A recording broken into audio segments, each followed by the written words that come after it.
Welcome to Keep It Clean for Happier You. I'm your host, Nikki Tamboulidis. Together with my guests, we will help you reclaim your space at home. Yes, you can. We're here to help. Stay with us.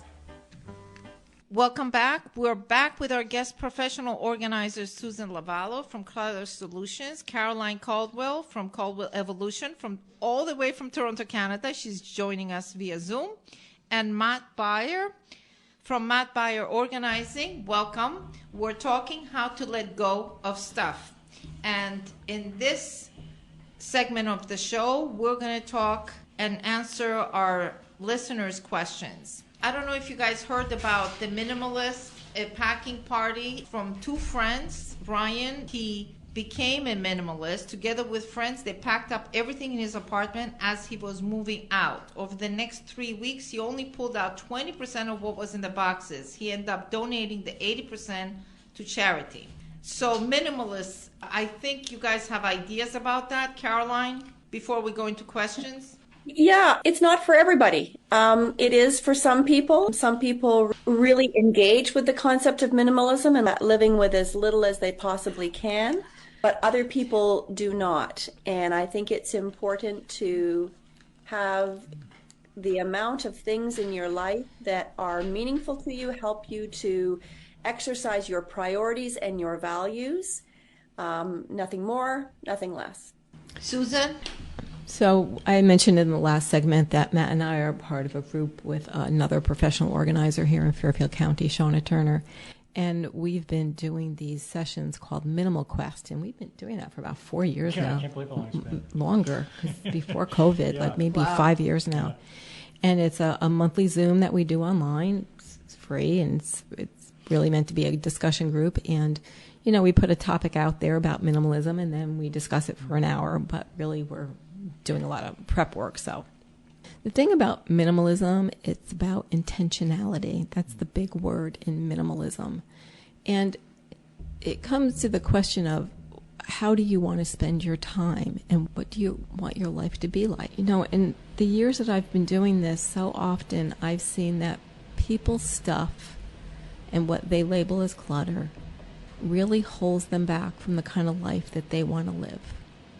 That's a good one. So I know I've met retired people who wanted to retire and travel and do all these great things, and they say, well, we can't go now because our house is just so full of stuff, we can't even think about leaving it and traveling around. Or people that really want to leave the situation, and they say, well, the thing that's keeping me here is all this stuff. That's sad. That is very sad. Clutter is a powerful thing in how it affects our lives. And the point of view of minimalism is it helps them focus on what really matters, which is people and experiences and not stuff.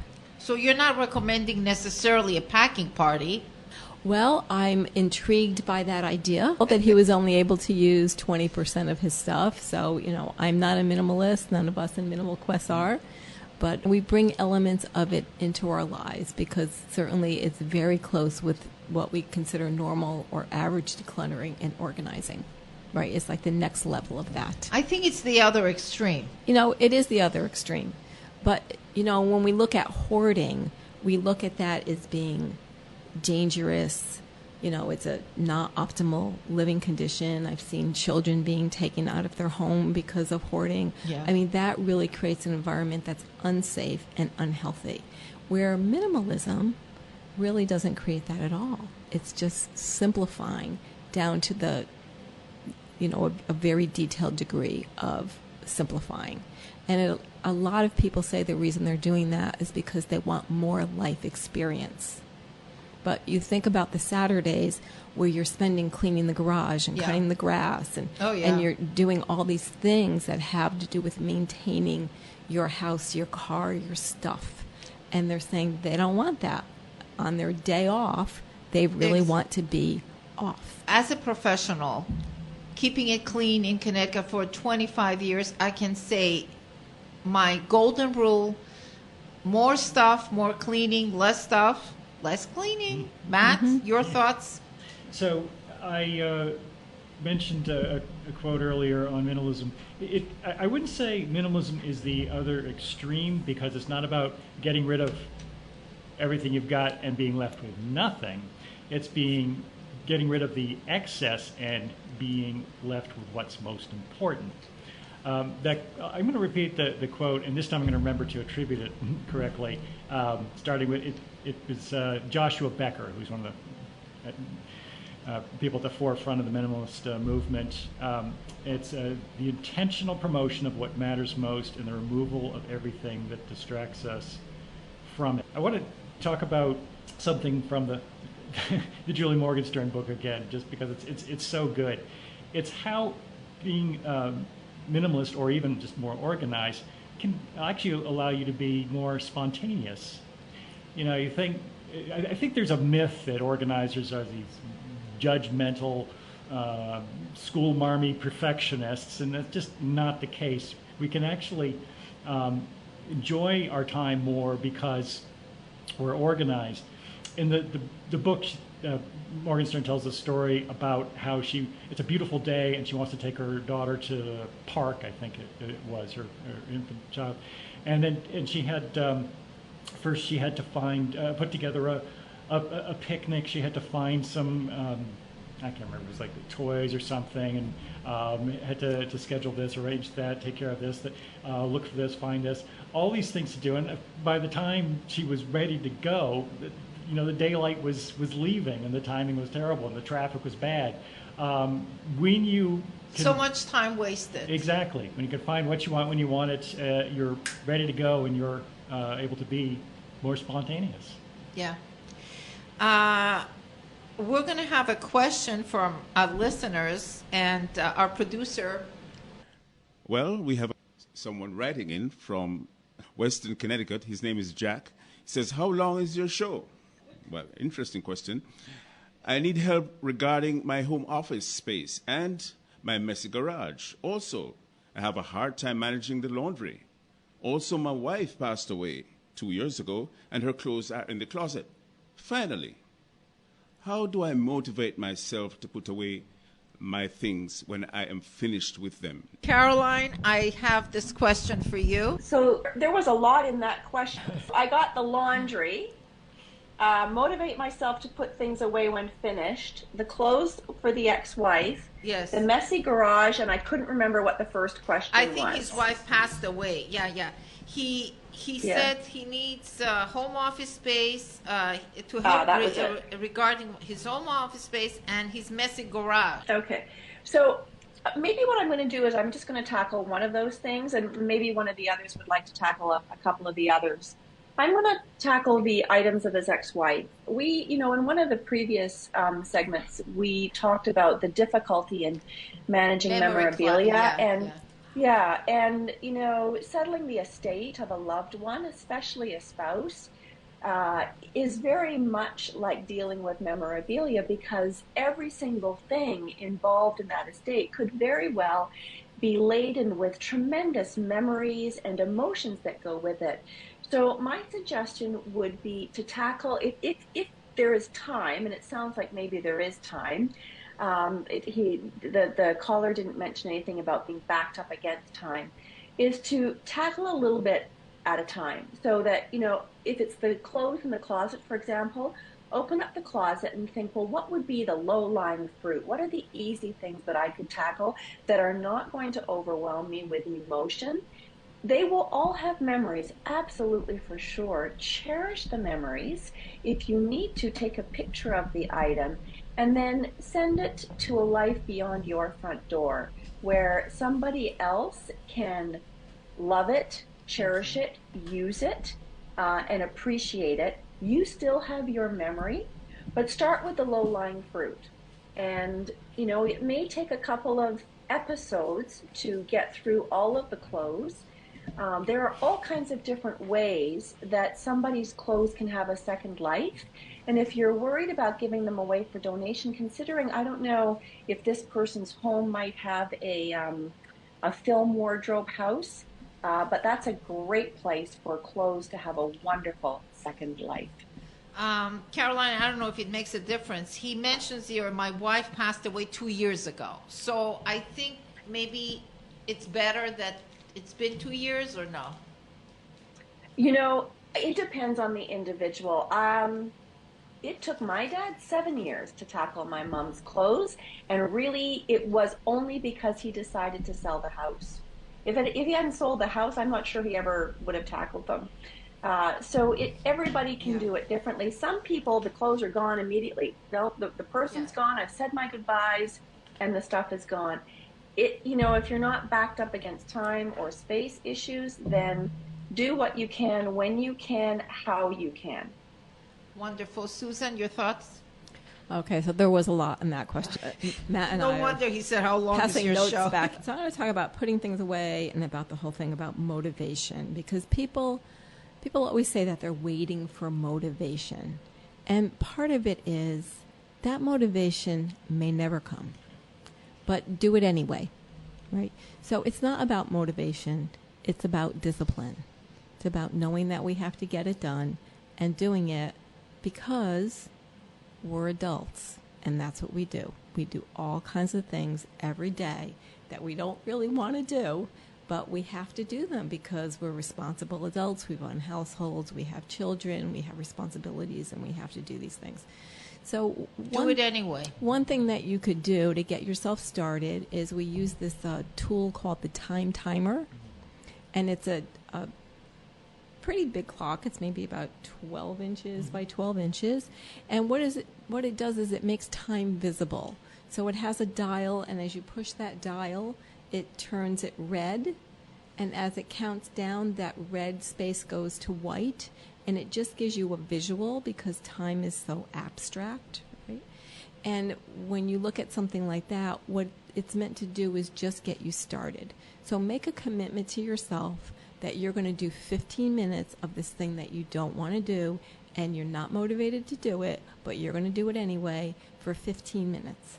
And at the end of that 15 minutes, if you're really in tormented pain and you can't do any more, then don't do any more that day. But what you might find is just the process of starting.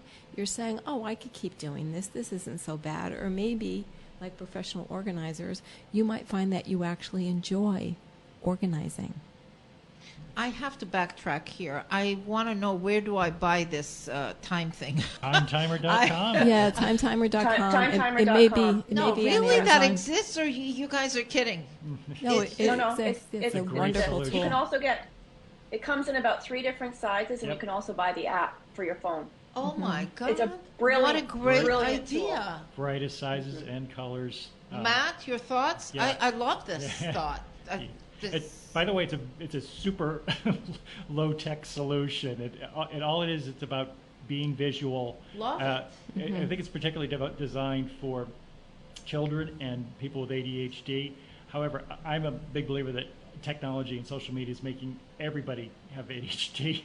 So it really helps you focus. When you see that red disappearing, it sort of motivates you.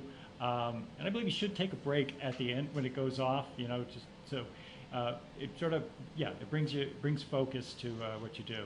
It's a simple thing to do. Oh, I love that. I've agreed. I'm going to talk about the garage. I mentioned it earlier that it's the best, in my view, the best place to start in many cases, especially if you're doing the whole home. And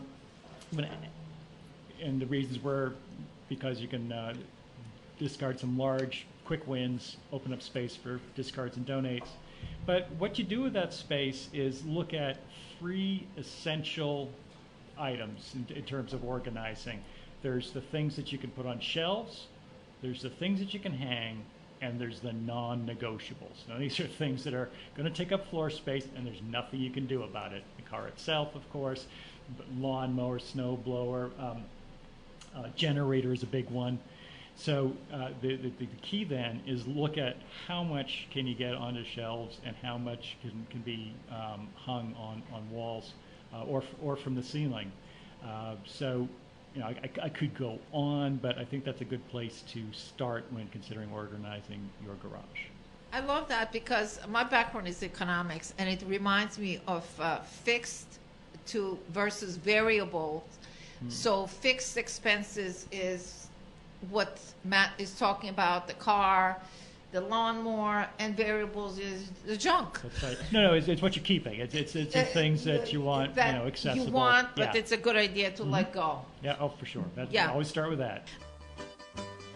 You're listening to Keep It Clean for Happier You podcast. To listen anytime, go to dirtdirtgoaway.com. Also, you can live stream online at radio1400.am every Saturday. Okay, I have a question here from Abby from Oxford, Connecticut. I'm extremely organized with clothes, paperwork, my pantry, but now I have a problem. Recently, we moved my mother-in-law in with us. She has early stages of dementia. It's a very challenging situation. In her bedroom, I tagged everything from her TV to her drawers, yet what she does every single day, she pulls everything out of the drawers. And every day, I have to pick all her clothes off the floor and put them back in the drawers. It's been months now. I'm at the end of my rope. Help me. Caroline? So that's a very tricky situation because obviously she's dealing with somebody with a mental health issue and a progressive one at that. Yeah. So I guess the real issue here is that the caller is suffering, and it is causing the disorganization is causing distress to the caller. So I'm going to suggest something that may be helpful to the caller, but maybe a little bit confusing to the individual, and the caller is just going to have to see if this would work. You probably can't stop the individual from pulling the things out. If that is a repetitive thought that's going on in the mind, there's no point in trying to change it. It's not likely to change. It might get replaced with something down the line, but it seems unlikely. So the only thing that you're going to be able to do is either change your perspective or change the amount of disruption that it's causing to you. So if she's working with drawers and she's pulling things out of the drawers, could you replace the drawers with baskets? She's going to pull them out anyways. Just throw the stuff back in. It's not going to be beautiful. It's not going to be folded, standing up vertical and all that lovely stuff, but it's going to get back in and off the floor. So there may be a slightly different storage solution that may be possible. That's a great idea. The other thing would be to decrease the amount of stuff in the room. I love this one. Yeah. Yeah, so she can't pull quite so much. Exactly. So she can't pull quite so much stuff out, so you're not having to put quite so much back. And I really appreciate the fact that this caller is putting the things back. We mentioned earlier in a previous segment about nothing on the floor, pets, furniture. I was going to say Susan mentioned that. Yes. Yeah. That will go against really Susan's important. motto. So I really appreciate the caller wanting to get the stuff back in and trying to maintain a little bit of order in the home. And it breaks your heart because it's something that the person can't help it. At the same time, it's frustrating for. So I think it brings up a good point about professional organizing, and our whole industry is to know what we are and what we're not. So we're not doctors, we're not therapists, we're not social workers. And in a situation like this, we may not even be qualified to make a determination about what is good or not good. What to do. For the woman who has dementia. I mean, my thought was the same as Caroline, is that just to decrease the amount of stuff that's in the drawers or hanging up or whatever, so it doesn't give her as much to throw on the floor and pick up.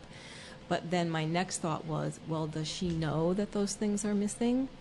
Is it going to impact her in some way if she goes into her drawer and there's only 2 blouses as opposed to the 15 that would be in that drawer that she had? So that's where I'd say I'm not the professional, stress her more, yeah. And I might have to talk to, we might have to get feedback from a third source who's going to be knowledgeable, because possibly of course, from the doctor right, that's treating her mother-in-law. Matt? Yeah, I don't have a lot to add to this because I think Carolyn and Susan have covered it so well. It is very frustrating. I know what she's going through. But I would, the only thing I would add is that there's really no organizing system that works so well that it doesn't require your participation. And if you got some, if the situation where obviously her mother-in-law can't participate, and in fact she's sabotaging the system, then it's important to recognize that. And I think all you can do really is just minimize what's there, and makes it maybe simpler retrieval systems. Excellent. Now I have a question, which is a very interesting question, coming from me, your host. I briefly had the same conversation with Caroline about this one. My books. I have a hard time parting with them. Love to recommend books to friends, but hate lending them out, especially my favorite ones. Have a bookcases upstairs, downstairs. Finally, last month, let go of some of my school books, not because I wanted to, but because I needed space for more books.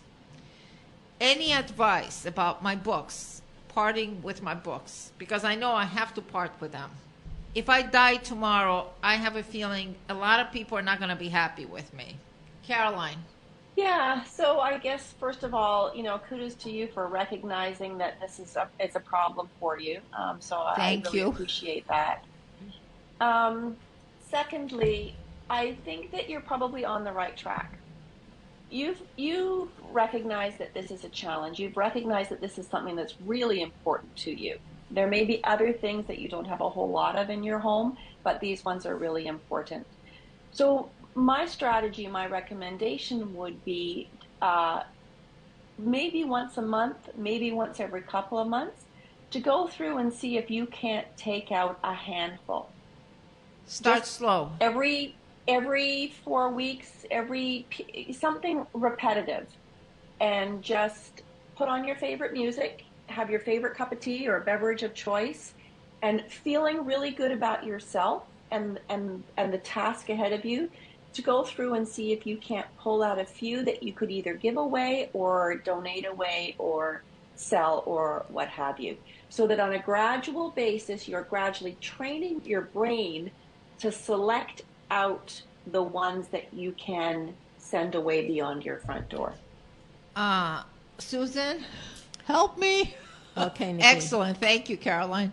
I'm going to answer this question about your book problem by suggesting that you buy another book. It's called The Gentle Art of Swedish Death Cleaning. Do you know I have this book already? Did you read this book? Yes. Okay, so I'll explain for the listeners. That's why I said, so if I die tomorrow, everybody's going to be... Exactly. So yeah. This is one of those books that comes out in the organizing world every couple of years, where it's just a really big thing. And sorry, I don't recall the author. Do you remember the author?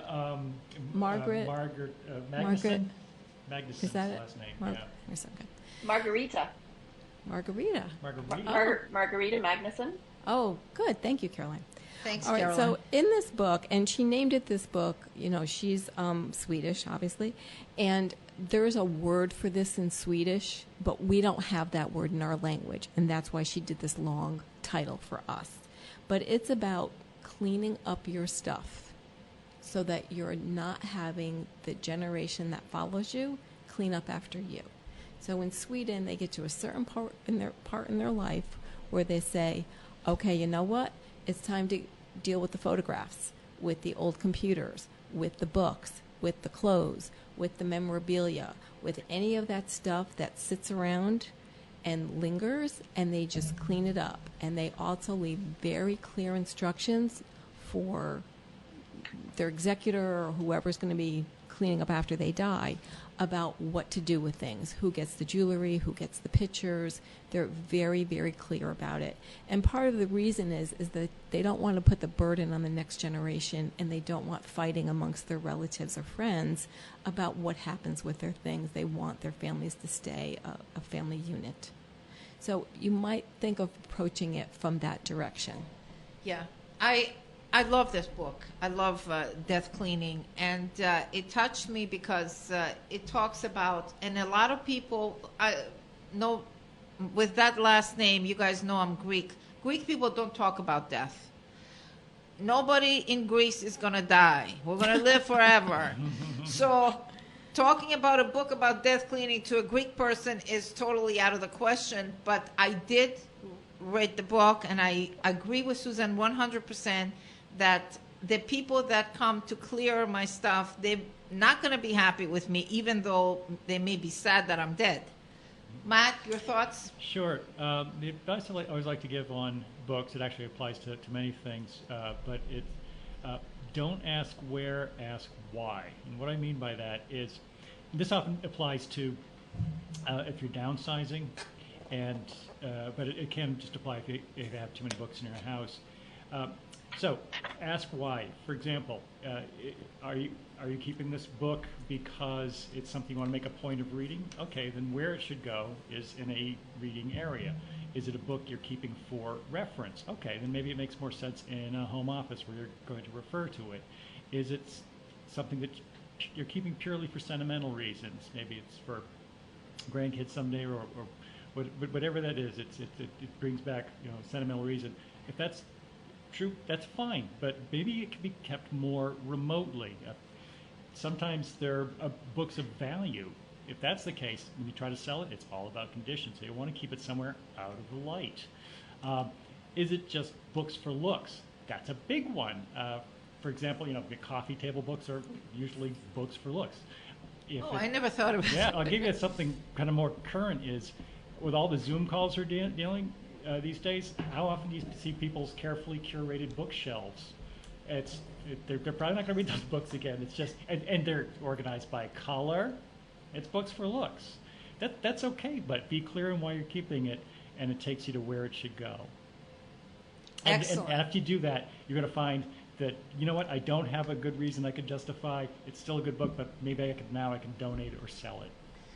And sometimes, I'm attached, even though I don't care for the book, I'm attached to the fact that it's autographed by a famous person, and I'm keeping it, and I try to read it, and it was like terrible. And I still hold on to it. Yeah. So I think I'm going to follow Caroline's advice. Those are the books that I'm going to let go at the end of the month with a sip of wine. We came to the end of our show. Need to wrap up, but be happy. We'll be back next week staying with How to Let Go of Stuff series, joined by our expert panel of organizers, all for happier you. Before we sign off, asking our guests for a gem, a quick tip. Caroline, your tip for today? Yeah, so my tip for today is that children can learn to organize from about the time that they can learn to dress themselves.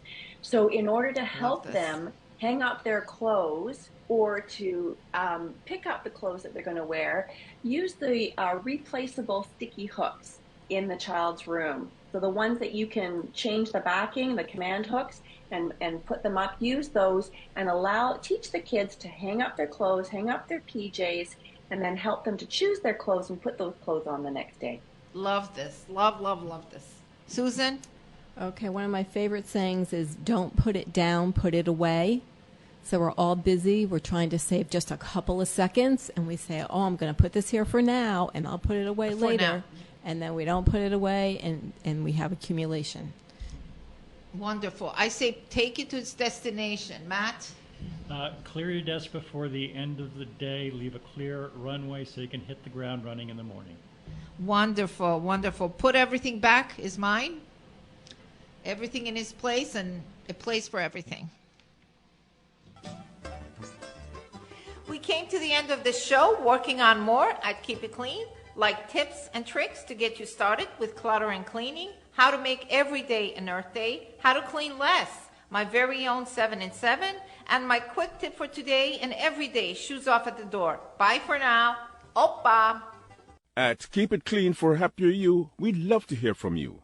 For your comments and questions, use contact form at dirtdirtgoaway.com or text Nikki, text only, at 203-581-3446. That's 203-581-3446. We will be here every Saturday. Tune in to Keep It Clean for Happier You podcast. You can live stream online at radio1400.am every Saturday afternoon at 1 p.m. and listen anytime at dirtdirtgoaway.com.